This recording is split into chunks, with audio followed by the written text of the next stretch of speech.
The cabin lights flicker as federal agents storm through the aircraft door. Lead flight attendant Sharon Whitmore stands frozen, mascara streaking her pale cheeks. Behind her, a black infant gasps for air through a damaged oxygen tube. The FAA inspector's voice cuts through the chaos, "You have the right to remain silent." Nobody on Flight 847 expected this ordinary Tuesday to end with a woman in handcuffs facing 20 years in prison. Before we dive into this shocking story, drop a comment below and let us know where you're watching from. If you believe every child deserves protection regardless of their skin color, hit that like button right now. And make sure to subscribe because stories like this need to be heard. Now, let's go back to where this nightmare began. Tuesday morning at Hartsfield-Jackson Atlanta International Airport started like any other for Keisha Thompson. The 28-year-old pediatric nurse had packed and repacked her carry-on 3 times, checking and rechecking every document, every battery, every connection on the portable oxygen system that kept her 7-month-old daughter alive. Amani Thompson had been born with a congenital heart defect that required constant oxygen support until her scheduled surgery next month at Boston Children's Hospital. The equipment was FDA approved, Airline cleared, and Keisha had called the airline twice to confirm every regulation had been followed. Gate 43 buzzed with the usual morning chaos. Business travelers typed furiously on laptops while families wrangled children and rolling suitcases.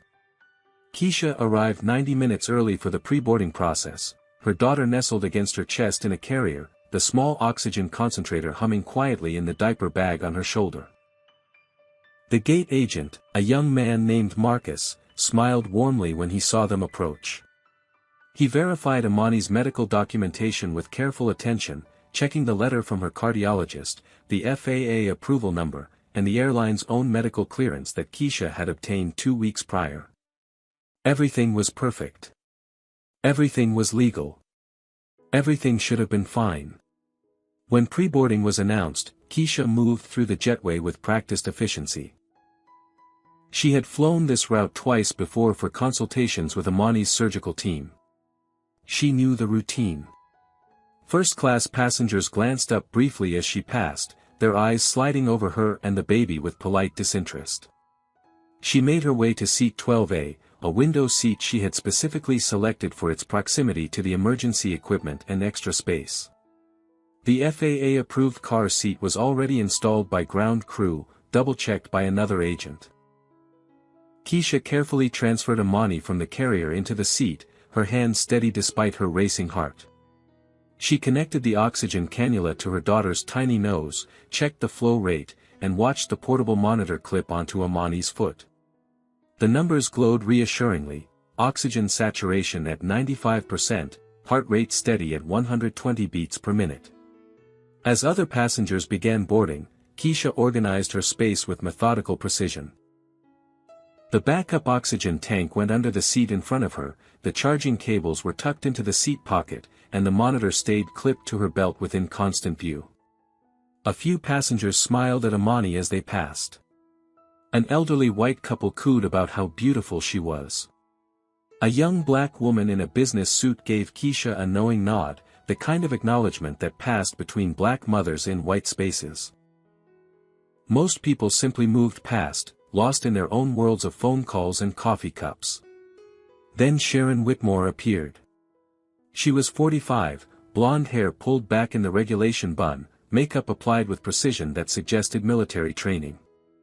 18 years with the airline had given her an air of absolute authority. She moved through the cabin doing her pre-flight check with mechanical efficiency, but when she reached row 12, she stopped. Her eyes fixed on the oxygen equipment with an expression Keisha had seen before, an expression that made her stomach tighten with familiar dread. Sharon's gaze moved from the equipment to Amani, then to Keisha, lingering just a fraction too long on each element. Sharon picked up Keisha's boarding pass from the seatback pocket where she had placed it, scanning it with exaggerated care. Keisha watched her eyes trace over the information once, twice, 3 times. The interaction drew the attention of nearby passengers. A businessman across the aisle looked up from his newspaper. Sharon finally placed the boarding pass back, but instead of moving on, she leaned in close. Her voice was professionally pleasant, but something cold lurked beneath it. She asked why Keisha was traveling alone with a sick baby, as if this was a casual conversation rather than an invasive question. Keisha kept her voice steady as she explained she was a pediatric nurse traveling to Boston for her daughter's pre-surgical consultation. She offered her nursing credentials unprompted, hoping to forestall any concerns. Sharon examined the credentials with theatrical thoroughness, holding them up to the overhead light as if checking for forgeries. She asked about the oxygen equipment, even though all the documentation was clearly visible. Keisha patiently explained each component, the approval process, the medical necessity. Sharon's lips pressed into a thin line. She called over another flight attendant, a younger woman with nervous energy, and they spoke in hushed tones near the galley. Keisha caught fragments of their conversation drifting back: special accommodations, liability concerns, people who think rules don't apply. The younger attendant, whose name tag read Jennifer, glanced toward Keisha with an expression that might have been sympathy or might have been pity. The plane filled quickly after that. 200 passengers settled into their seats, stowing bags and adjusting air vents. The captain's voice came over the intercom, warm and professional. Captain Rodriguez welcomed everyone aboard, announced the flight time of 2 hours and 15 minutes, and wished them pleasant travels. The flight attendants began their safety demonstration. Sharon performed her section with practiced perfection, but twice Keisha noticed her looking toward row 12 with that same cold assessment. The plane pushed back from the gate right on schedule. The engines roared to life with their familiar thunder. Keisha held Amani's tiny hand as they taxied toward the runway, whispering reassurances her daughter was too young to understand, but that made Keisha herself feel better. The acceleration of takeoff pressed them back into their seats. Amani's eyes widened at the sensation, but she didn't cry. The ground fell away beneath them, Atlanta shrinking to a patchwork of highways and buildings, then clouds, then nothing but blue sky. 20 minutes into the flight, the seatbelt sign chimed off. Keisha allowed herself to relax slightly. She checked Amani's monitor again, still 95%, still stable. The baby had fallen asleep, her chest rising and falling in the peaceful rhythm that meant the oxygen was doing its job. Keisha pulled out her tablet to review the surgical notes from Boston Children's Hospital one more time. The procedure was complex but had a 92% success rate. After the surgery, Amani wouldn't need oxygen anymore. She could be a normal baby. They just had to make it through the next few weeks. Just get to Boston, consult with the team, return home, and wait for the surgery date. Simple. But 30 minutes into the flight, simplicity shattered. Sharon Whitmore's shadow fell across Keisha's seat, blocking the reading light. When Keisha looked up, the flight attendant's expression had transformed from cold assessment to active hostility. Sharon's voice carried a sharp edge that made nearby passengers turn their heads. She demanded that Keisha turn off the medical device immediately, claiming it interfered with the aircraft's navigation systems. The accusation was so absurd that for a moment Keisha could only stare. She had flown with this exact equipment twice before without incident. The device was battery-powered, specifically designed for aircraft use, and had been approved by 3 separate agencies. Keisha explained this calmly, keeping her voice low and professional despite her rising anxiety. She reached for the documentation folder, the one she had assembled so carefully, the one that contained letters from the FAA, the airline's own medical department, and Amani's cardiologist. Sharon didn't even glance at the papers Keisha held out. Instead, she repeated her demand, louder this time, her voice carrying across several rows. Passengers were definitely watching now. The businessman across the aisle set down his newspaper entirely. A woman in row 11 craned her neck to see what was happening. Keisha felt heat rising in her cheeks, that particular burning sensation that came from being publicly challenged while black, knowing that any response would be scrutinized and judged through a lens she couldn't control. She kept her voice measured and spoke slowly, as if explaining something simple to a confused child. The oxygen concentrator was FAA approved. It emitted no signals that could interfere with aircraft systems. Her daughter would die without it. The word die seemed to trigger something in Sharon. Her face flushed and her hands clenched at her sides. She insisted there was an airline policy she was enforcing, though she couldn't cite which policy or where it was written. Keisha asked to speak with the captain. Sharon refused. She said the captain was busy flying the plane and didn't have time to deal with non-compliant passengers. The word non-compliant hung in the air like an accusation. Keisha felt the familiar weight of being labeled, of being marked as difficult, as problematic, as one of those people who make trouble where there should be none. A white man in his 50s, dressed in an expensive suit, suddenly stood up from seat 11C. His voice boomed across the cabin as he told Sharon to leave the mother alone, that she was clearly following all the rules. Sharon whipped around to face him, her professional mask slipping further. She told him to mind his own business and return to his seat. The man didn't sit. He said it was everyone's business when a flight attendant harassed a passenger for keeping her baby alive. Other passengers murmured agreement. A Hispanic woman pulled out her phone and began recording. Sharon noticed immediately. She pointed at the woman and demanded she delete the video, claiming it was illegal to record crew members.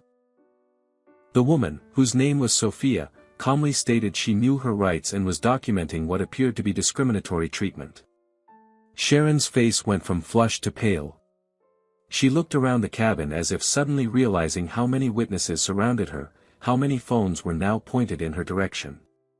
She took a step back, her hands raised in a gesture that might have been defensive or might have been placating. But instead of retreating, Sharon called for Jennifer, the younger flight attendant. Jennifer appeared from the forward galley, her expression uncertain. Sharon spoke to her in a low voice, but the cabin had gone quiet enough that several passengers heard fragments: need backup, situation escalating, safety concern.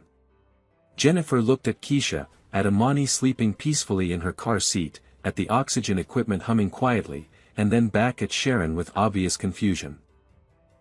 Whatever she saw didn't match Sharon's description of a safety concern. Keisha's hands began to shake. She pressed them against her thighs to steady them, but the trembling spread up her arms. This was supposed to be a routine flight. She had done everything right. Every rule followed, every document filed, every precaution taken. And still, here she was, being treated like a criminal for the crime of keeping her daughter alive while black. She felt tears threatening and blinked them back furiously. She would not cry. She would not give Sharon that satisfaction. She would not confirm whatever stereotypes were playing in that woman's head about emotional, difficult, problematic black women. Amani stirred in her sleep, perhaps sensing her mother's distress. Her tiny fist uncurled, then curled again. The oxygen monitor on her foot continued displaying 95%. Keisha focused on that number. As long as that number stayed high, nothing else mattered. Not Sharon's hostility, not the staring passengers, not the crushing weight of being public spectacle number 5,000 in the ongoing exhibition of black people just trying to exist in peace. Sharon straightened her uniform and walked away toward the rear galley, her spine rigid with poorly suppressed anger. The cabin slowly returned to its normal hum of conversation and rustling magazines. But the tension remained, thick and oppressive. Other black passengers on the flight exchanged looks that needed no words. They had all been there. They all knew this dance. The businessman who had defended Keisha caught her eye and nodded. An elderly black woman 3 rows back turned around and mouthed, "Stay strong, baby." A young black man pulled out his phone and began typing furiously, likely posting to social media, spreading the word that it was happening again, still happening, always happening. Keisha looked down at her daughter. Amani had fallen back into deep sleep, unaware of the storm gathering around her. Her tiny chest rose and fell with perfect rhythm. Her brown skin glowed with health despite the heart defect that made the oxygen necessary. She was beautiful. She was innocent. And she was caught in a situation that had nothing to do with her and everything to do with centuries of hatred that refused to die. The flight continued. An hour remained before landing in Boston. Keisha tried to return to her tablet, but the words swam before her eyes. She couldn't concentrate. Every sound from the galley made her tense. Every time a flight attendant passed through the cabin, she braced for another confrontation. The businessman across the aisle kept glancing over, his expression protective. Sophia, the woman who had recorded the interaction, caught Keisha's eye and held up her phone, tapping it significantly. The message was clear: I have evidence. You're not alone. But Keisha did feel alone. Terribly, crushingly alone. Because in the end, when the powerful decided to abuse their authority, documentation and witnesses and righteous anger often weren't enough. How many videos had the world watched? How many times had people said, this time will be different? And yet here she was, 30,000 feet in the air, trapped in a metal tube with a woman who had decided her black baby didn't deserve to breathe. 45 minutes into the flight, turbulence hit. The plane shuddered and dropped, then recovered. The seatbelt sign illuminated with its familiar chime. Passengers grabbed armrests and exchanged nervous laughs. Keisha secured the items on her tray table and adjusted her grip on Amani's car seat. The turbulence wasn't severe, just enough to make the cabin feel unstable, to add another layer of anxiety to an already tense situation. And then Sharon returned. But this time, she wasn't alone. Jennifer walked beside her, and Sharon's expression had transformed from angry to coldly determined. Whatever was about to happen, Keisha realized with sudden, terrible clarity, was going to be worse than anything that had come before. Sharon planted herself in the aisle directly beside row 12, blocking any escape route. Jennifer stood slightly behind her, nervously twisting her hands together. Sharon announced in a voice loud enough to carry through half the cabin that Keisha must comply immediately or face federal charges for interfering with a flight crew. The accusation was so disconnected from reality that Keisha's mind went blank for a moment. Federal charges? For what? She asked the question aloud, her voice steady despite the fear blooming in her chest. For what exactly was she not complying? Sharon pointed at the oxygen concentrator as if it were a weapon. She claimed the captain had personally ordered its immediate disconnection due to interference with critical navigation systems. The lie was so blatant, so easily disproven, that Keisha felt a surge of hope. This could be resolved. They could simply ask the captain. But when Keisha again requested to speak with Captain Rodriguez, Sharon cut her off. She said there was no time for discussions. The device had to be turned off immediately. Keisha refused. Her voice rose for the first time, carrying across the cabin. She stated clearly that her daughter would die without oxygen. Not might die, not could be harmed, would die. The medical reality was absolute. Amani's heart defect meant her blood couldn't carry enough oxygen on its own. Without supplementation, her organs would begin failing within minutes. This wasn't dramatics or exaggeration. This was biology. This was life and death. Sharon called Keisha hysterical. She turned to Jennifer and said loudly enough for surrounding passengers to hear that this was exactly the kind of situation they trained for, passengers who became emotional and threatened crew safety. Jennifer's face showed her discomfort with this characterization, but she said nothing. Sharon then made an announcement that sent shock waves through the cabin. She called for air marshal assistance to restrain a non-compliant, aggressive passenger. There was no air marshal on Flight 847. But two men didn't know that. They stood up simultaneously from their seats, both white, both apparently convinced that their intervention was needed to protect everyone from whatever threat Sharon had conjured. One was middle-aged with a military haircut, the other younger with the broad shoulders of someone who spent serious time in a gym. They moved toward Keisha with expressions of civic duty. The cabin erupted into chaos. Multiple passengers started shouting. The businessman from 11C stepped into the aisle, blocking the two men, demanding to know what they thought they were doing. Sophia, still recording, shouted that this was assault, that someone needed to call actual authorities. Other passengers pulled out phones. Some were calling 911, though there was no signal at 30,000 feet. Others were recording, documenting, bearing witness to something they couldn't quite believe was happening. In the confusion of raised voices and jostling bodies, Sharon reached forward and grabbed the oxygen tubing. Keisha saw her hand move and lunged to block her, but the two volunteer enforcers had reached her by then. They grabbed Keisha's arms, pulling her back, telling her to calm down, to stop resisting, their grip strong enough to bruise. Keisha screamed, a sound of pure maternal terror that cut through all the other noise. She thrashed against their hold, trying to reach her baby, trying to stop what was about to happen. Sharon yanked the oxygen tube. Not gently, not carefully, but with a sharp, violent motion that tore the cannula from Amani's face and snapped the connector where it attached to the concentrator. The tube came away in her hand, the broken end dangling uselessly.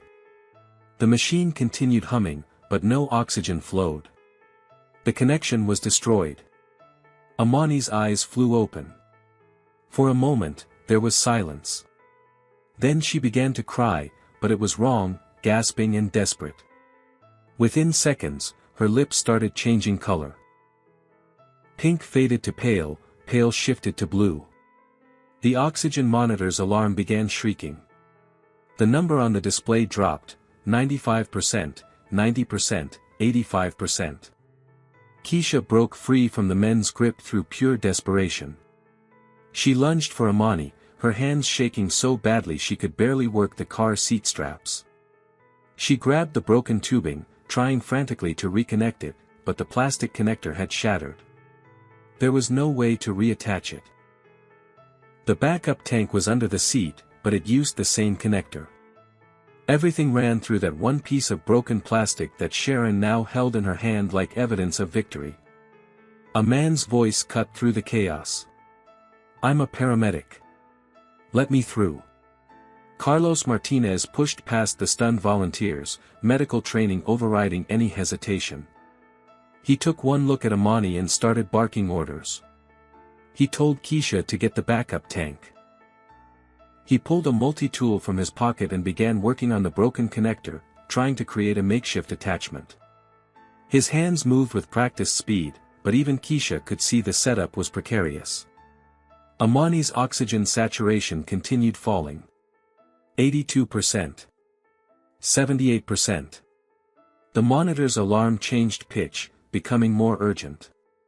Amani's crying weakened. Her little body went limp.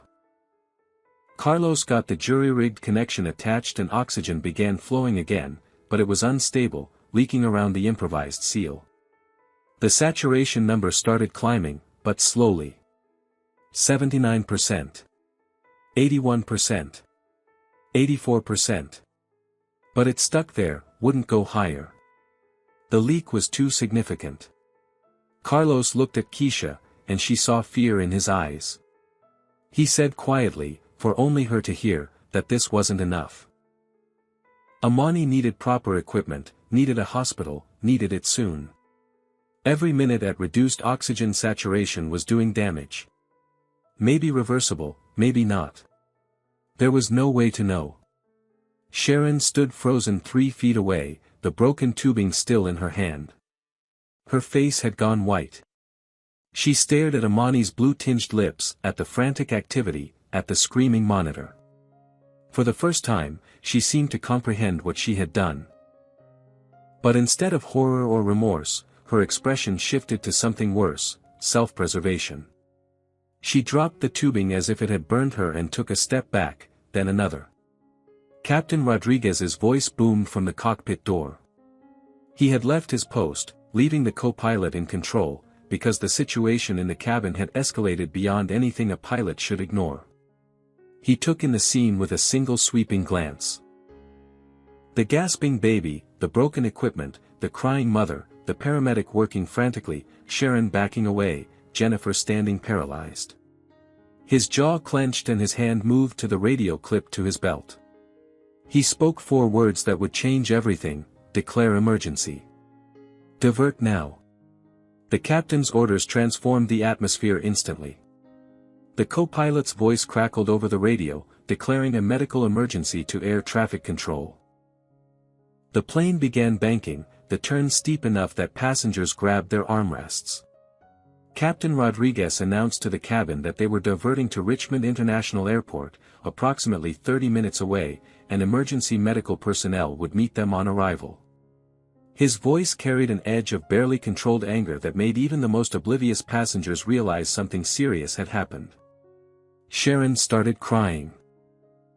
Not gentle tears, but loud, gulping sobs that drew attention even in the chaos. She kept repeating that she was just doing her job, just enforcing policies, just trying to keep everyone safe. Jennifer, who had remained silent through the entire confrontation, finally spoke. She said quietly but clearly that Sharon had acted alone, that there was no policy requiring the disconnection of approved medical equipment, that she had tried to tell Sharon to stop but had been ignored. The captain's expression hardened further. Carlos continued monitoring Amani. He had his fingers on her tiny wrist, counting her pulse, watching the rise and fall of her chest. The oxygen saturation held steady at 84%, not good but not immediately fatal. He told Keisha that 30 minutes should be okay, that they would make it, but his eyes told a different story. 30 minutes was a long time for a baby with a heart defect to operate at reduced oxygen. Brain cells died. Heart tissue strained. Damage accumulated silently. Keisha held Amani against her chest, feeling her daughter's weak breaths, watching those blue-tinged lips, and something inside her shifted. The fear and shock that had paralyzed her transformed into cold fury. She looked directly at Sharon, who was still sobbing in the galley, and her voice cut through the woman's histrionics like a knife. "You almost killed my baby because of the color of her skin." The words hung in the air. Sharon looked away, offered no denial, no explanation. Her silence was its own confession. The businessman from 11C, who had been documenting everything, stood up. He identified himself as Harold Chen, an attorney specializing in civil rights law, though he was careful not to say he was representing anyone yet. He simply stated loudly that he had witnessed the entire incident, had recordings, and would be providing statements to any investigating authorities. Sophia held up her phone and announced she had uploaded her video to 3 different platforms with timestamps and location data. A young black man near the back shouted that he had live-streamed the whole thing and already had 50,000 viewers. The digital evidence was multiplying faster than anyone could contain. The captain questioned Sharon directly about her actions. He asked why she had disconnected life-saving equipment. Sharon stammered about policies and procedures, about passenger safety, about doing what she thought was right. Captain Rodriguez interrupted her. He said there was no policy permitting or requiring what she did. He asked again, "Why did you disconnect a baby's oxygen?" Sharon couldn't answer. She shifted tactics, tried to paint Keisha as non-compliant, as aggressive, as threatening. The captain asked what specific instruction Keisha had failed to follow. Sharon opened her mouth, closed it, opened it again. No words came. Jennifer stepped forward. Her voice shook but her words were clear. She revealed that before the flight, during the boarding process, Sharon had complained to her about passengers who thought rules didn't apply to them. When Jennifer had asked what she meant, Sharon had made a gesture toward row 12, toward Keisha, and said, "Those people always need special accommodations." Jennifer had assumed Sharon meant families with young children. But now, listening to Sharon's accusations and denials, Jennifer realized the truth. Sharon had targeted Keisha from the moment she saw her, a black woman with a baby requiring medical equipment. Everything that followed flowed from that initial prejudice. The plane shuddered through more turbulence. Passengers gripped armrests and whispered prayers. Amani whimpered against Keisha's chest. Carlos checked the makeshift oxygen connection, adjusting it slightly, trying to improve the seal. The saturation crept up to 85%, still not enough but better. Each percentage point felt like a victory. Keisha whispered to her daughter, telling her to hold on, telling her they were almost there, telling her that Mama was here and wouldn't let anything happen to her, promises she desperately hoped she could keep. Richmond International Airport came into view. Through the windows, passengers could see emergency vehicles lining the taxiway, lights flashing red and blue. An ambulance, fire trucks, police cars, all waiting. The plane touched down hard, the landing rougher than normal but effective. The moment the wheels hit the tarmac, the cabin erupted in various reactions. Some passengers applauded the safe landing. Others continued filming. A few were crying. The plane taxied directly to the emergency vehicles, bypassing the normal arrival procedures. Before it had even come to a complete stop, the forward door was opening. Paramedics rushed aboard with equipment and determined expressions. They reached Amani within seconds. One of them, an older black woman with competent hands, took over from Carlos with seamless efficiency. She assessed Amani quickly, replaced the makeshift oxygen setup with professional-grade equipment, checked vitals, and made rapid decisions. She told Keisha that transport to the hospital was necessary for evaluation. Keisha was allowed to accompany in the ambulance. Before leaving, Keisha looked back at Sharon one last time. The flight attendant stood near the rear galley, surrounded by crew members and airline personnel who had boarded to manage the situation. Their eyes met across the cabin. Keisha said, her voice carrying to every passenger still seated, "You looked at my black baby and decided she was disposable." Sharon's face crumpled. She said nothing. There was nothing she could say. Now, comment number 1 if you believe Sharon deserves prison time for what she did. Hit that like button if you think this kind of discrimination has no place in our skies. And make sure you're subscribed because this story is far from over. What do you think happened when investigators started digging into Sharon's past? The truth they uncovered was even more disturbing than anyone expected. The ambulance ride to VCU Medical Center took 12 minutes. Keisha sat beside Amani's gurney, holding her tiny hand while the paramedics worked. The professional equipment had stabilized her oxygen saturation at 93%, close to normal, but the medical team remained concerned. The lead paramedic, whose name badge read Thompson, explained that any period of oxygen deprivation could have effects that wouldn't show up immediately. They needed to run tests, check for damage to Amani's heart and brain, monitor her carefully. Keisha nodded, unable to speak past the lump in her throat. At the hospital, a team of doctors descended on them. A pediatric cardiologist was called in from her day off. A neurologist came from another ward. They whisked Amani away for tests while a nurse guided Keisha to a private waiting room. The hospital staff treated her with careful kindness, the kind of gentleness reserved for people in shock. A social worker appeared with water and a blanket. A victim advocate introduced herself and offered resources. It all felt surreal, like watching a medical drama unfold around someone else's life. Back at Richmond International Airport, police had boarded Flight 847. Multiple passengers volunteered statements immediately, competing to tell their versions of events. The officers collected names and contact information, documented the broken oxygen equipment, photographed the car seat and the surrounding area. They interviewed Sharon, who had been separated from other crew members. Her initial statement claimed qualified immunity. She insisted she had been enforcing airline policy, that she had acted within her authority as senior flight attendant, that any consequences were unforeseeable and therefore not her responsibility. Captain Rodriguez provided a statement that systematically dismantled Sharon's defense. He confirmed that no policy existed requiring or even permitting the disconnection of approved medical equipment.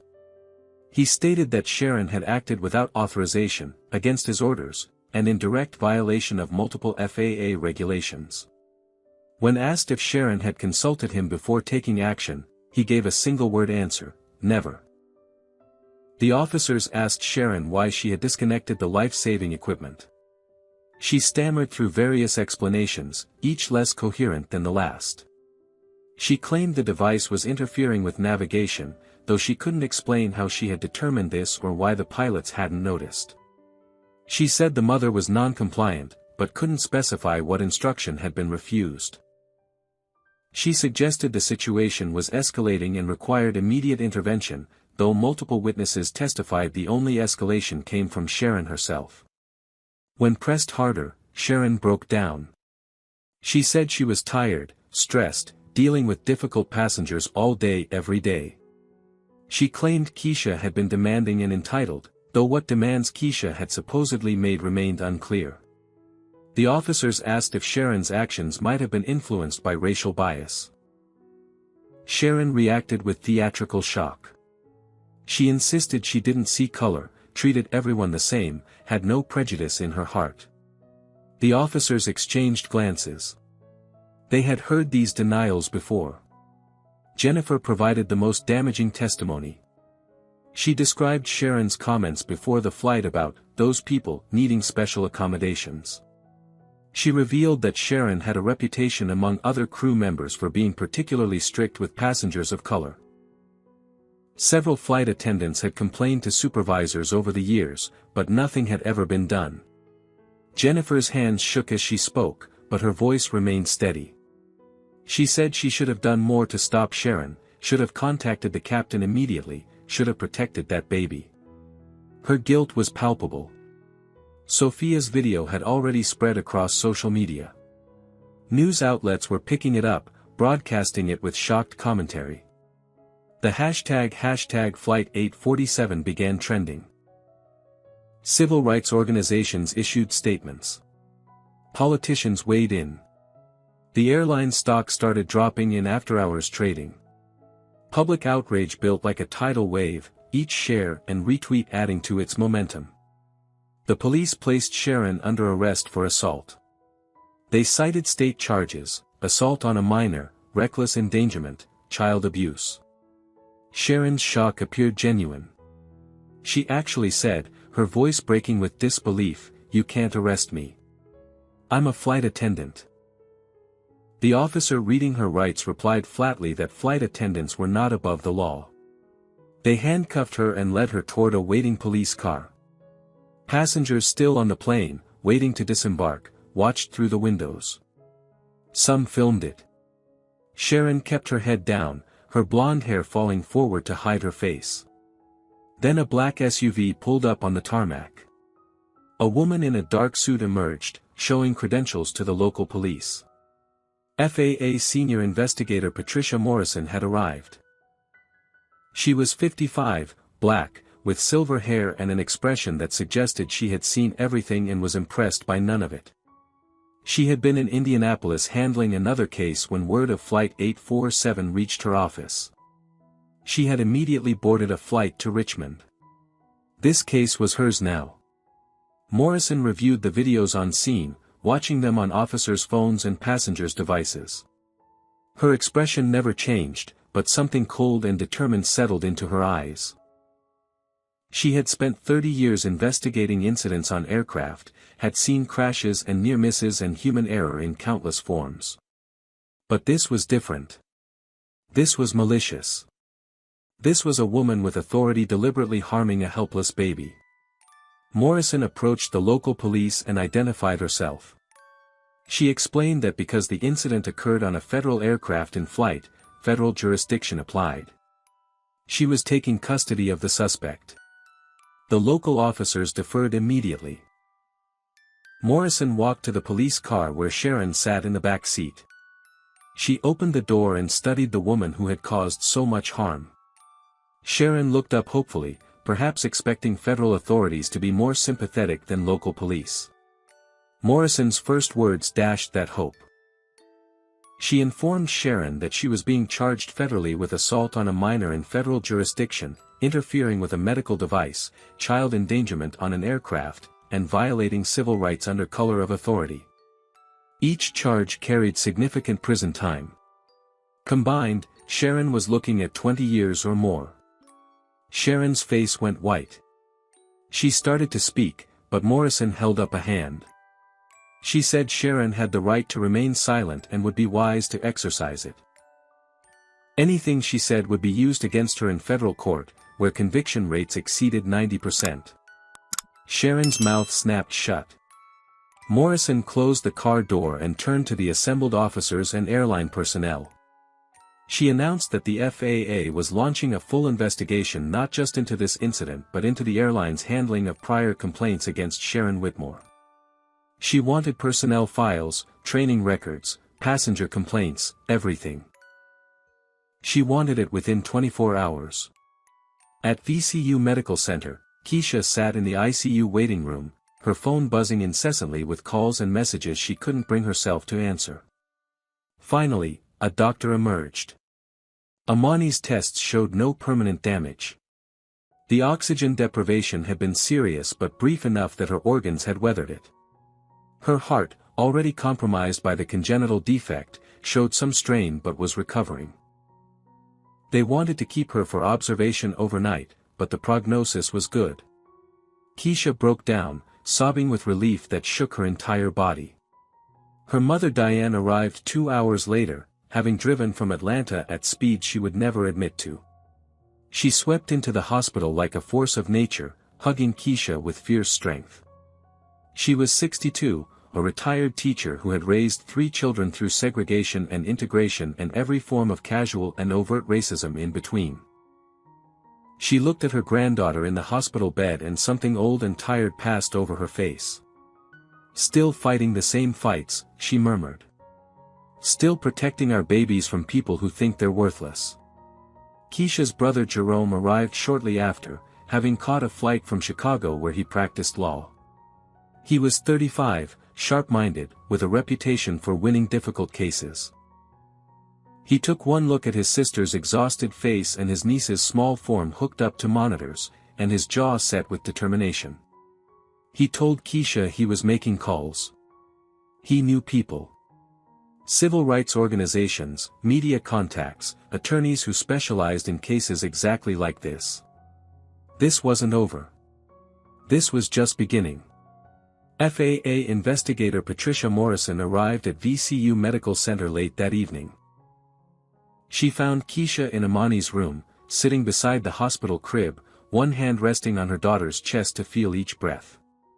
Morrison introduced herself quietly, showing her credentials and explaining her role. She asked if Keisha felt up to providing a statement. Keisha looked at her daughter, sleeping peacefully with proper medical equipment finally restored, and nodded.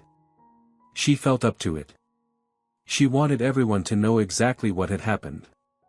The interview lasted 2 hours. Morrison recorded everything, taking notes even though the digital recorder captured every word. She asked detailed questions, walking Keisha through the timeline from boarding to the moment Sharon ripped away the oxygen tube. She asked about Sharon's demeanor, her specific words, the way she had looked at Keisha and Amani. Morrison's face remained professionally neutral, but occasionally something flickered in her eyes, some recognition or anger that suggested this story resonated personally. When Keisha finished her account, Morrison sat back and studied her for a long moment. Then she said something Keisha hadn't expected. This wasn't an isolated incident. Sharon Whitmore had been flagged before. Multiple times. Morrison pulled out a tablet and showed Keisha a confidential file, making it clear that sharing this information was irregular but necessary. The file contained complaint summaries spanning 10 years, 7 separate incidents, all involving passengers of color. 3 years ago, Sharon had forced a black businessman to change seats, claiming other passengers had complained about his smell. Investigation revealed no other passengers had complained. The man had been impeccably dressed, recently showered, wearing expensive cologne. The airline settled his complaint for $15,000 with a non-disclosure agreement. Sharon received a written warning that was never placed in her official file. 5 years ago, Sharon had refused to serve water to a Muslim woman during a Ramadan flight, claiming she was saving resources for customers who would actually consume them. The woman had been breaking her fast at sunset, well within both religious practice and airline policy. The airline settled for $8,000. Sharon attended a 4-hour diversity training seminar and returned to work the next week. The incidents went on. A Hispanic family speaking Spanish was told to speak English or leave the plane before takeoff. An Asian passenger with a service dog was told the animal wasn't welcome regardless of ADA requirements.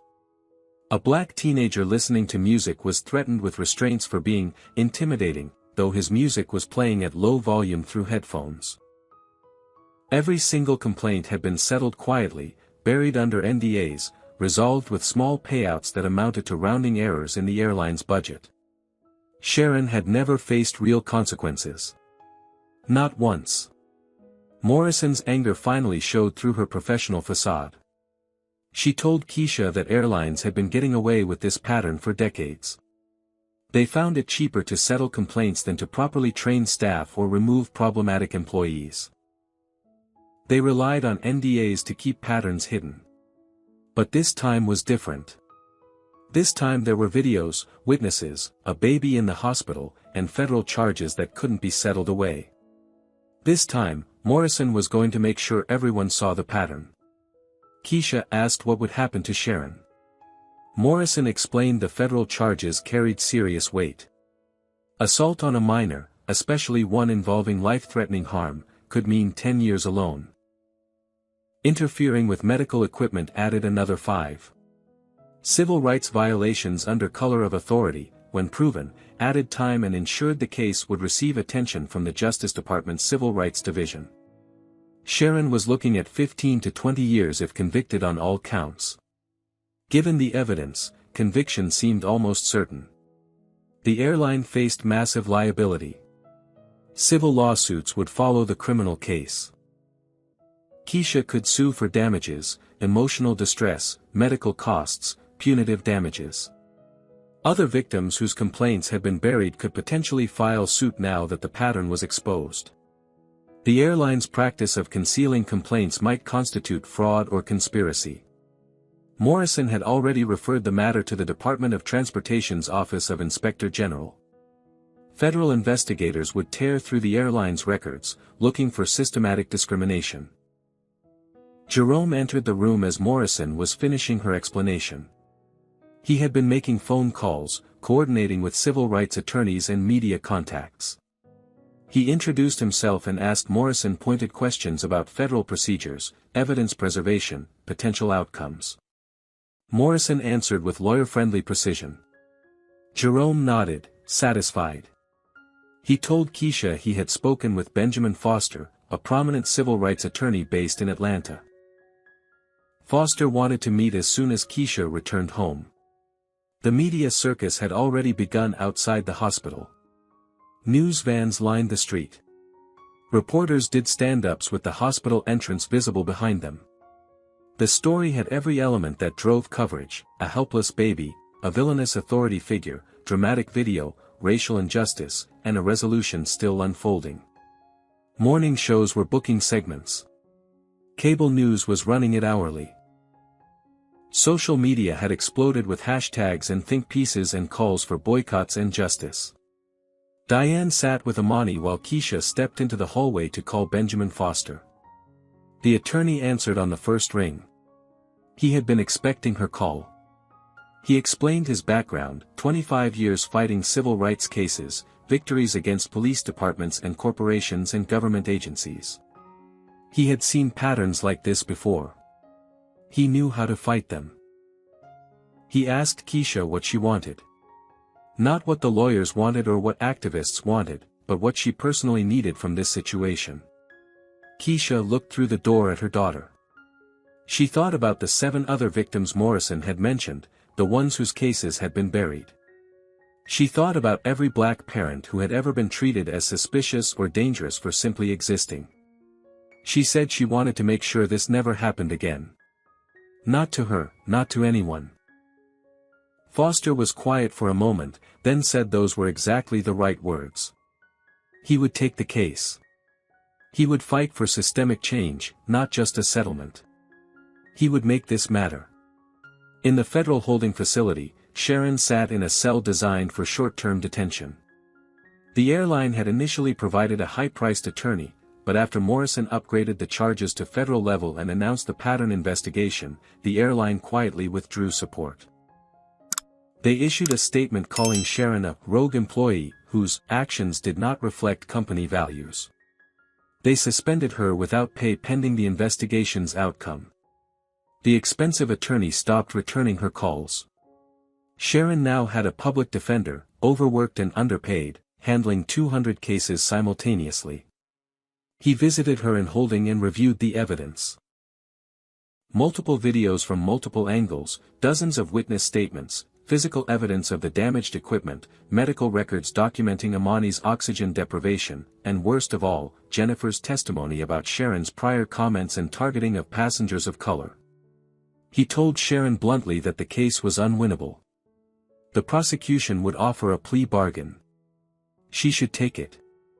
Sharon asked what the plea would entail. The public defender said probably 8 to 10 years in federal prison in exchange for pleading guilty to the lesser charges and cooperating with the investigation into the airline's practices. Sharon stared at him in disbelief. 8 to 10 years.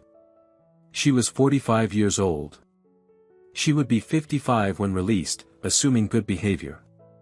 Her career was over. Her reputation destroyed. Her face known nationwide as the woman who tried to kill a baby. She started crying again, the same self-pitying tears that had fallen on the plane. The public defender had no sympathy. He had seen too much, defended too many people who had committed acts of cruelty and then wanted mercy when consequences arrived. He told Sharon she had choices. Accept the plea or go to trial and risk 20 years. But either way, she was going to prison. The only question was for how long. Morning news shows led with Flight 847. The videos played in split screen while commentators expressed shock and outrage. Medical experts explained how oxygen deprivation affects infants. Legal analysts discussed the federal charges. Civil rights leaders contextualized the incident within broader patterns of discrimination. The story had everything: clear villainy, an innocent victim, dramatic video evidence, and ongoing developments. By noon, the airline stock had dropped 12%. Investors were spooked not just by the incident itself but by the emerging pattern of buried complaints. If Sharon Whitmore represented a systemic problem, the liability could be enormous. Analysts downgraded the stock. Major institutional investors started quietly selling positions. The board of directors convened an emergency meeting. The CEO held a press conference at corporate headquarters. He stood at a podium flanked by executives and corporate attorneys, his expression arranged in what consultants call concerned but confident. He expressed thoughts and prayers for baby Amani and her family. He called Sharon's actions deeply disturbing and completely contrary to our values. He emphasized that Sharon was a rogue employee, not representative of the airline's culture. Reporters immediately challenged this narrative. One asked why Sharon had been allowed to continue flying after 7 previous complaints. The CEO claimed ignorance of specific complaints, citing privacy laws and human resources protocols. Another reporter noted that all 7 complaints involved passengers of color and asked if the airline saw a pattern. The CEO deflected, saying the investigation was ongoing and he couldn't comment on personnel matters. A black reporter stood up and asked point-blank, "Is your airline safe for black passengers?" The CEO stammered through a non-answer about commitment to diversity. The press conference became a disaster. Instead of calming concerns, it raised more questions. Why had complaints been settled with NDAs? Why hadn't the pattern been addressed? What specific changes was the airline implementing? The CEO had no good answers. Social media tore the performance apart. #RogueAirline began trending. Passengers started posting their own stories of discrimination by the airline, incidents that had never reached formal complaints but formed a chorus of corroboration. Protesters gathered outside airline headquarters. Black Lives Matter organizers, civil rights groups, and ordinary people furious at what they had seen on the videos. They carried signs with Amani's face, with slogans demanding accountability, with statistics about discrimination in aviation. They chanted and gave speeches and vowed to maintain pressure until real change occurred. Inside the airline's corporate offices, executives scrambled to control the damage. Marketing proposed a new diversity initiative. Legal warned that any admission of systemic problems would expose the company to massive liability. Human Resources suggested firing Sharon publicly to demonstrate accountability. But the board knew firing Sharon wouldn't be enough. The pattern was exposed. The lawsuits were coming. The only question was how much it would all cost. Other victims began coming forward publicly. The black businessman who had been told he smelled hired an attorney and filed suit, his NDA rendered unenforceable by the criminal investigation. The Muslim woman spoke to reporters, describing her humiliation and hunger. The Hispanic family's video from 5 years ago surfaced online, showing Sharon telling them to speak American or fly another airline. Each story added to the mounting evidence of systematic discrimination. The union representing flight attendants released a carefully worded statement. They condemned Sharon's actions unequivocally. They emphasized that her behavior violated union values and training standards. But they also noted that the airline's complaint process was opaque, that crew members who reported colleagues faced retaliation, that diversity training was a box-checking exercise rather than meaningful education. The union called for industry-wide reforms, putting distance between themselves and Sharon while highlighting institutional failures. Black flight attendants formed their own coalition and held a separate press conference. They revealed that Sharon's behavior had been an open secret among crew members. Multiple attendants had refused to work flights with her. Some had reported her behavior to supervisors and been told to handle it informally or stop causing problems. One woman, a 20-year veteran, broke down while describing how Sharon had made racist comments in the crew lounge for years while management did nothing. The coalition demanded not just Sharon's firing but a complete overhaul of the airline's approach to discrimination. Keisha received offers from major civil rights attorneys, big names who handled high-profile cases and appeared on cable news. But she chose Benjamin Foster's smaller firm specifically because they were known for taking on institutional racism rather than just winning big settlements. She met with Foster at his Atlanta office 2 days after returning home from Richmond. He brought a team, a senior associate who specialized in employment discrimination, a paralegal with aviation industry experience, and a media consultant who could help manage the public pressure. Foster explained his strategy. This case was about more than compensating Keisha for what she had suffered, though she deserved substantial damages. It was about forcing systemic change across the aviation industry. He wanted to establish legal precedent that airlines couldn't bury discrimination complaints, that patterns of behavior created liability, that NDAs couldn't shield companies from accountability when criminal conduct was involved. He wanted other victims to be able to seek justice. He wanted policies changed industry-wide. Keisha listened to the ambitious scope and felt overwhelmed. She had just wanted to fly to Boston for a medical consultation. Now she was being asked to be the face of a civil rights lawsuit that could reshape an entire industry. Foster sensed her hesitation. He leaned forward and said something that stayed with her, "Every mother after you needs to know this won't happen to their child."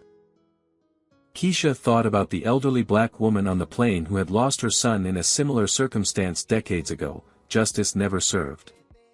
She thought about Amani growing up in a world where racism could kill with impunity. She agreed to be the plaintiff. Sharon's public defender came back with a plea offer from federal prosecutors. Plead guilty to assault and civil rights violations, receive 8 years in federal prison, cooperate fully with the investigation into the airline's practices. The offer was good for 72 hours. After that, prosecutors would add charges and seek maximum sentences on everything. Sharon had 3 days to decide if she wanted to spend 8 years or 20 years in prison. There was no third option. She was going to prison. The videos made that inevitable. Sharon fired her public defender. She called the expensive attorney the airline had initially provided, begging him to return. He declined. She called other attorneys.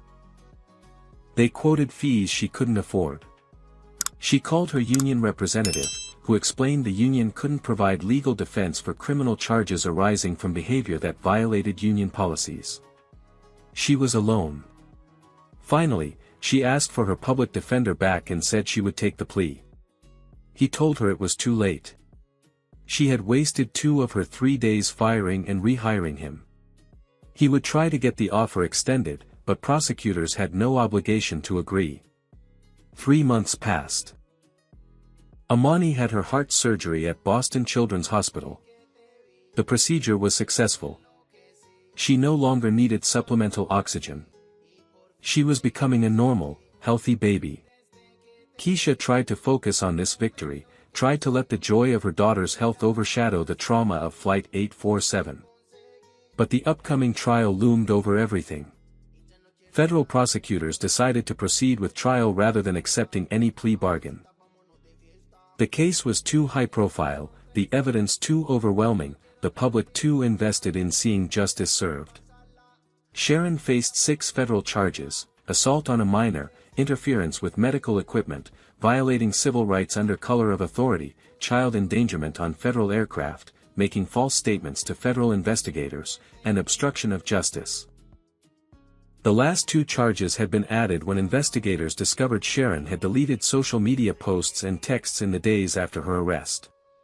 Keisha spent weeks preparing her testimony with prosecutors. They walked her through every moment of the flight, asking questions from every conceivable angle, preparing her for what defense attorneys might say. They showed her Sharon's defense strategy. Temporary insanity caused by work stress, no racial motivation, genuine belief that she was following proper procedures. It was weak and everyone knew it, but it was all Sharon had. The courtroom would be packed with previous victims. The businessman who had been told he smelled. The Muslim woman denied water. The Hispanic family ordered to speak English. All of them ready to testify about Sharon's pattern of discrimination if the judge allowed it. Their presence sent a message. This wasn't an isolated incident. This was who Sharon was. The day before trial, Jennifer requested a meeting with prosecutors. She had more information, something she had been too afraid to reveal initially. She provided emails she had secretly preserved, messages between airline executives discussing Sharon's behavior. The emails were explosive. They showed that management knew Sharon had a problem with passengers of color. They showed deliberate decisions to keep her flying because she was efficient at handling problem passengers and didn't let entitled people slow down operations. The coded language was thin enough to see through. Problem passengers meant black people. Entitled people meant anyone who expected to be treated with dignity. Benjamin Foster immediately filed an amended lawsuit, adding the airline as a co-defendant. He argued the airline had knowingly enabled Sharon's discrimination, had created an environment where such behavior was tacitly encouraged, and had deliberately concealed complaints to avoid accountability. The emails were proof. The airline's executives scrambled. They convened emergency board meetings. They consulted crisis management firms. They realized the liability had just multiplied exponentially. The airline's attorneys approached Foster with a settlement offer. $25 million, a public apology, and policy changes. It was a substantial offer, life-changing money. Keisha's family was divided. Diane wanted a trial, wanted public accountability, wanted the world to see exactly what the airline had allowed. Jerome saw the practical benefits of a guaranteed settlement versus the uncertainty of trial. What if a jury didn't award as much? What if the airline's attorneys found some way to muddy the waters? Keisha was torn. $25 million could secure Amani's future, pay for any medical complications, provide financial stability forever. But accepting it meant the trial wouldn't happen, meant the full extent of the airline's culpability might never be publicly established. She called the elderly black woman from the plane, the one who had lost her son. They talked for 2 hours. The woman told her about fighting for justice in the 1970s, about cases that went nowhere, about how the system protected institutions over individuals. But she also said times had changed. The videos changed everything. This time, justice was possible. Foster laid out the choice clearly. Settlement helped her family immediately. Trial helped everyone who came after. Both were valid choices. Neither was wrong. He would support whatever she decided. Keisha looked at Amani, now 6 months recovered from surgery, playing with blocks on the floor. She thought about that moment when the oxygen tube was ripped away, when her daughter's lips turned blue, when she had been powerless to stop it. She decided on trial. She wanted Sharon in prison. She wanted the airline held accountable publicly. She wanted the world to see what had been allowed to happen. Trial began on a Monday in federal court. The courthouse required extra security due to media presence and public interest. The courtroom seated 200, another 300 people lined up outside hoping for seats. News networks broadcast from the courthouse steps. Social media tracked every development in real time. Inside, Judge Margaret Wilson, a black woman in her 60s appointed by Obama, presided with stern efficiency. Jury selection took 2 days. Defense attorneys tried to exclude anyone who had seen the videos, which would have eliminated most of the jury pool. Judge Wilson denied the motion. The videos were public record, relevant evidence, and not prejudicial simply because they accurately depicted what happened. The final jury included 8 women, 4 men, diverse in race and background. 2 alternates were seated. Everyone was sworn in. Prosecution's opening statement was devastating. The lead prosecutor, a white man named Stevens with 20 years of experience in civil rights cases, played the video full screen for the jury. The sound of Amani's distressed crying filled the courtroom. The footage of Sharon yanking the oxygen tube, of the baby's lips turning blue, of Keisha's screams. Jurors watched with visible emotion. 2 women cried. 1 man clenched his jaw so hard his temple pulsed. Stevens let the video speak for itself, then added only. The defense will try to explain why this was acceptable. There is no explanation. Defense opening was a disaster. Sharon's attorney, a nervous man who seemed overwhelmed by the case's profile, argued that Sharon had been following what she believed were proper procedures, that she had no intent to harm anyone, that the outcome was tragic but unintended. He tried to paint Sharon as a dedicated professional who made a mistake under pressure. The jury looked skeptical. Video evidence of deliberately ripping away a baby's oxygen didn't suggest a mistake. It suggested malice. Prosecution called witnesses systematically. Captain Rodriguez testified about the lack of any policy Sharon had claimed to enforce.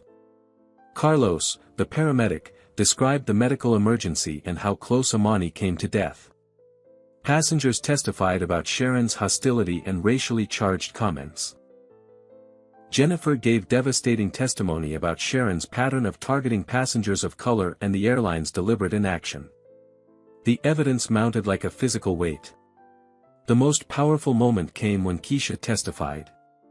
Foster had prepared her well, but no preparation could fully capture the emotion of that day. She described boarding the plane with every document in order, every rule followed. She described Sharon's immediate hostility. She described watching her baby's lips turn blue. She described the helplessness of being restrained while her child suffocated. Her voice broke multiple times. The jury was riveted. Defense cross-examination tried to suggest Keisha had been non-compliant, had provoked Sharon, had contributed to the escalation. It backfired spectacularly. Keisha calmly explained that she was a pediatric nurse with years of experience, that she had followed every protocol, that the only provocation had been existing while black with a baby who needed medical care. Defense counsel asked if she had considered that Sharon was just doing her job. Keisha looked directly at the jury and said, "Trying to kill my baby was never anyone's job." Sharon took the stand against her attorney's advice. She seemed to believe she could explain herself, make the jury understand. Instead, she self-destructed. Under prosecutor Stevens' cross-examination, she admitted finding Keisha intimidating. Stevens asked how a woman holding a baby could be intimidating. Sharon couldn't articulate it. She admitted the oxygen equipment wasn't actually interfering with anything. She admitted she had no specific policy to cite. When Stevens asked directly if race had played any role in her actions, Sharon emphatically denied it. Stevens then introduced her social media history, racist memes, conspiracy theories, posts about those people and certain demographics causing problems on flights. Sharon's face went white. The final blow came when Stevens asked why she had specifically told Jennifer that passengers who think rules don't apply were the problem. Sharon said she meant anyone, any passenger who was difficult. Stevens asked if she had meant Keisha specifically. Sharon hesitated, then said yes. Stevens asked what rule Keisha had violated. Sharon couldn't answer. The prosecution rested. Jury deliberation lasted 4 hours. In that time, Keisha sat with her family in a private room, unable to eat or drink or focus on anything. Diane held her hand. Jerome paced.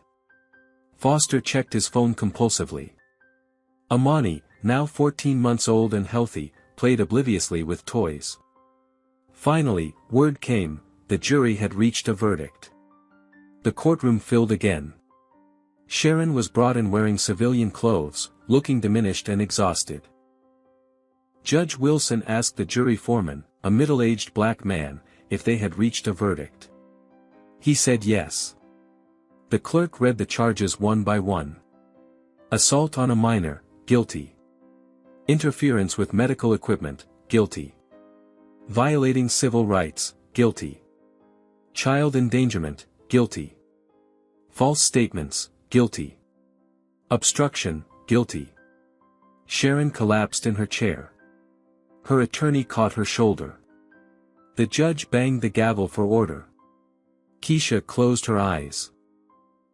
Tears streamed down her face, but they were different from the tears of that terrible day.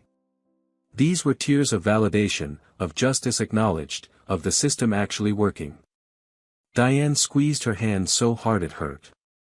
Jerome let out a breath he seemed to have been holding for months. Sentencing was scheduled for 3 weeks later.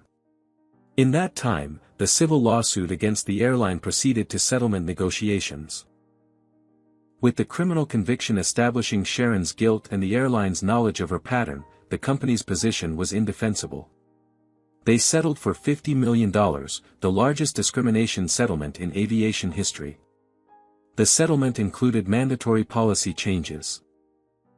Independent oversight of discrimination complaints, public reporting of complaint statistics, annual civil rights training with actual consequences for failures, and establishment of the Amani Thompson Fund to support victims of discrimination and advocate for policy reform across the industry.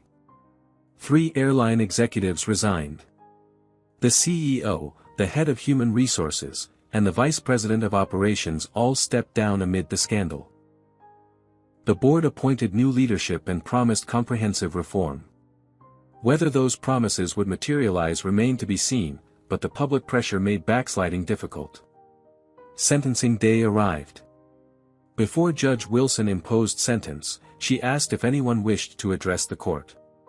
Keisha expected character witnesses for Sharon, family members pleading for leniency. Instead, an elderly white woman stood up and asked permission to speak. The judge allowed it. The woman identified herself as Dorothy Whitmore, Sharon's mother. She was 80 years old, walked with a cane, and looked frail. Keisha braced for a defense of her daughter. Instead, Dorothy said, "I failed to raise her right." The courtroom went silent. Dorothy turned to face Keisha directly. She apologized. She explained that she had taught Sharon to fear people who looked different, had passed down prejudices from her own upbringing, had created an environment where racism seemed normal and protective. She said, I thought I was keeping her safe by teaching her to see threats in black faces. Instead, I created someone who almost murdered a baby. The moment was extraordinary. Dorothy continued, addressing the court, my daughter deserves punishment. She deserves every year of prison you give her. But I deserve punishment too. I taught her to hate. I'm 80 years old and only now understanding the damage I've done. She sat down heavily, crying. The courtroom remained silent. Judge Wilson composed herself before speaking.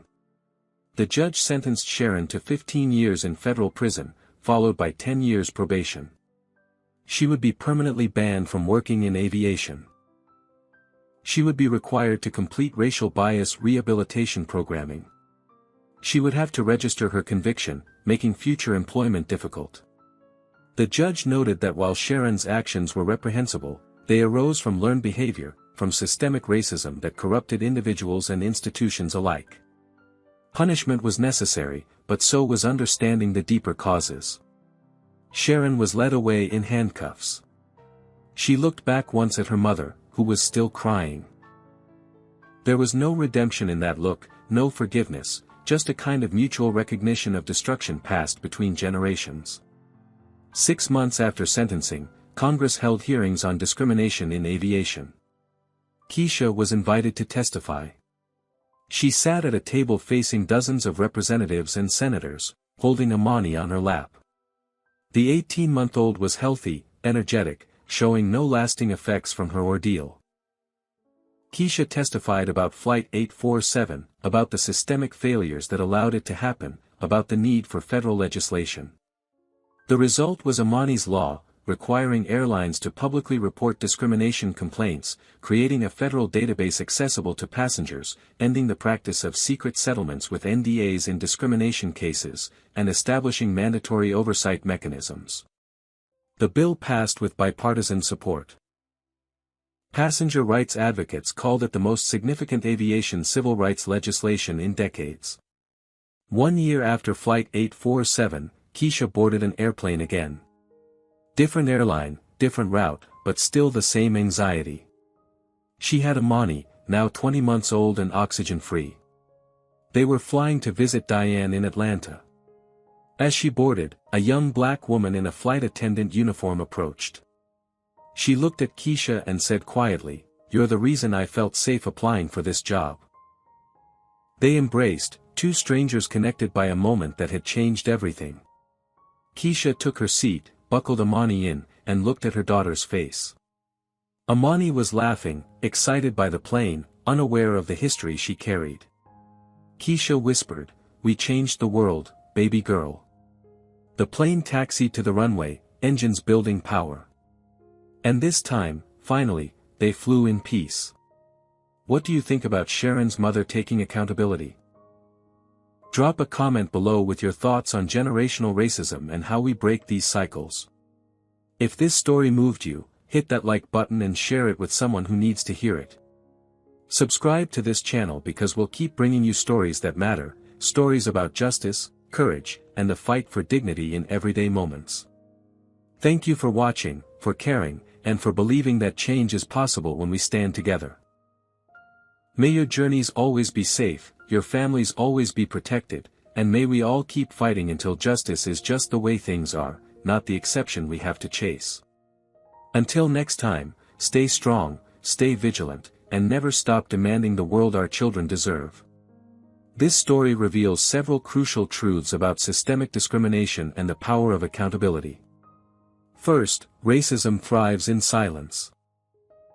The airline's practice of burying complaints with NDAs allowed Sharon's pattern of abuse to continue for a decade, endangering countless passengers. Second, documentation is power. The multiple videos from passengers provided irrefutable evidence that no amount of corporate spin could dismiss. Third, institutional change requires public pressure. Without the viral spread of the story and sustained outrage, the airline would likely have continued business as usual. Fourth, individual prejudice often reflects generational teaching, as Dorothy's testimony revealed. Breaking cycles of hate requires confronting how bias is transmitted through families and communities. 5th, legal consequences matter. Sharon faced real prison time, sending a message that authority doesn't grant immunity from justice. 6th, solidarity across racial lines strengthens movements. The white businessmen, the Hispanic paramedic, and passengers of all backgrounds stood together against injustice. 7th, victims deserve platforms. Keisha's willingness to fight publicly rather than accept a quiet settlement created legislative change benefiting everyone. Finally, progress is possible but never guaranteed. Amani's law represents real reform, yet implementation requires constant vigilance. The story ultimately teaches that justice demands courage, evidence demands preservation, and change demands that we refuse to accept discrimination as the price of existing while Black in America. What stood out most to you in Keisha's fight for justice? Drop your thoughts in the comments below. Do you think 15 years was enough for Sharon, or should the sentence have been longer? Have you or someone you know experienced discrimination while traveling? Share your story. If you believe every parent deserves to protect their child without facing racism, smash that like button right now. Subscribe to this channel and hit the notification bell because we bring you real stories about real people fighting real injustice. Share this video with your family, your friends, anyone who needs to understand that racism still threatens lives every single day. Thank you for watching, for caring, and for being part of a community that refuses to look away when injustice happens. May your travels be safe, your families be protected, and may we all keep pushing until equality isn't just a dream but a reality we all live. Stay strong, stay informed, and never stop demanding better. Until next time, keep fighting the good fight.